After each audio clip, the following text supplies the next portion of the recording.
Yeah, a number of years ago, I realized that although the 4-quadrant instruments do provide just a lot of very, very good information, wonderful information, and to know yourself, to know people around you for decision making, communication, and so on, I realized that I need to get closer to the human being. And to get closer to the human being, I revisited the 4-quadrant instruments. And to put it simply, I started to dissect the quadrants. Went back to 10 years of research, looked at all the feedback we got from different people, adults and children, on the 4 quadrants. And then it became very clear and apparent to me that in every quadrant there are 2 processes at work. And then another step, following step, I started to develop instruments to separate those 2 dimensions within every quadrant.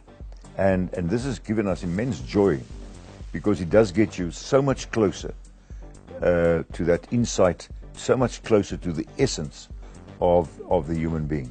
So let me just give you a brief kind of overview.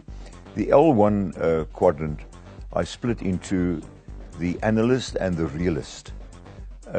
So you could be strong, you could have a score of above 80 in the L1, but then in that high score you could be a realist or an analyst, or combination of the 2, of course.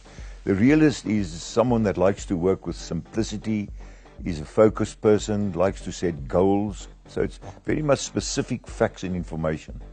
The analyst is the more research kind of person, the one that likes to dig deeper, to find out, to probe, to open up. So in any kind of organization, you would probably need both those processes.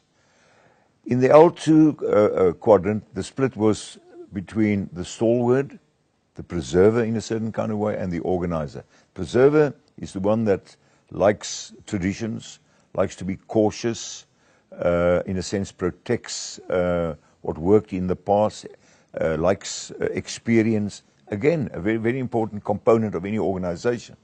And the organizer is the one that puts the information, the facts, in a certain order. It's the planner. It's the systems kind of person. And again, a vital component of any organization. So sometimes you could find that one person is fine with both being a preserver, disciplined, cautious, protective, and so forth, and a very good organizer. But sometimes you need 2 people to perform those 2 dimensions. And then the right brain, and it's actually here where, you know, the R2 brain that stimulated me, that ignited in me this urge to separate the quadrants. In the R2, the people's quadrant, you could find 2 people with very strong scores, high scores, and they could be completely different. And that was confusing to many people. And the split clearly showed why. You have an empathizer, which is the one-on-one kind of person, the caring kind of person, likes to be with people, but in a small group, as I said, or one-on-one. And then the socializer likes to work in teams, likes to inspire groups of people. So it's the big group person, large group person, versus the intimate individual kind of person. And that's a very important split, because in organizations there are often just two kinds of people. You don't find the same person fine or okay in both. And then the R1, again, it's a very important split.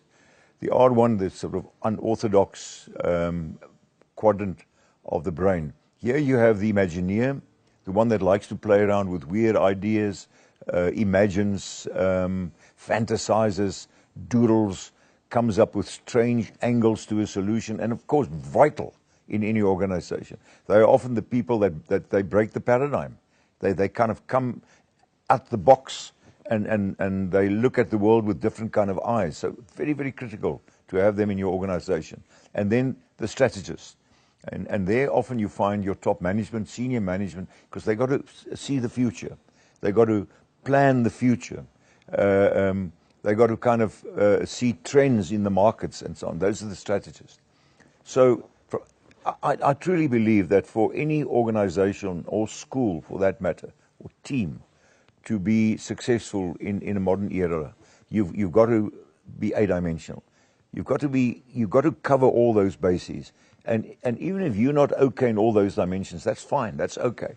But then just make sure that you have a team, that if you bring your team together, that they can cover all the angles and all the dimensions of this 8-dimension instrument.